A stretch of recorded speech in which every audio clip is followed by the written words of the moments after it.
ஆயத்தப்படு, ஆயத்தப்படுத்து. ஆயத்தப்படுத்துதலுக்கான வேத வசனங்களை பார்க்கலாம்.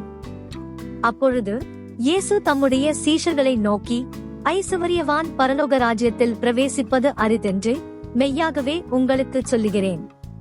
அநியாயக்காரர் தேவனுடைய ராஜ்யத்தை சுதந்தரிப்பதில்லை என்று அறியீர்களா?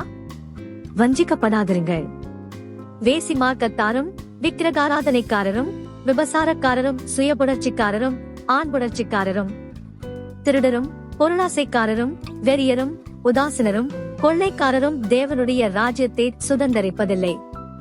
தேவனுடைய ராஜ்யம் புசிப்பும் குடிப்பும் அல்ல, அது நீதியும் சமாதானமும் பரிசுத்த ஆவியினால் உண்டாகும் சந்தோஷமுமாயிருக்கிறது. ஆகையால் சகோதரரே, உங்கள் அழைப்பையும் தெரிந்து கொள்ளுதலையும் உறுதியாக்கும்படி ஜாக்கிரதையாயிருங்கள். இவைகளைச் செய்தால் நீங்கள் ஒரு காலம் இடறி விழுவதில்லை. இவ்விதமாய் நம்முடைய கர்த்தரும் இரட்சகருமாகிய இயேசு கிறிஸ்துவினுடைய நித்திய ராஜ்யத்துக்குட்படும் பிரவேசம் உங்களுக்கு பரிபூரணமாய் அளிக்கப்படும்.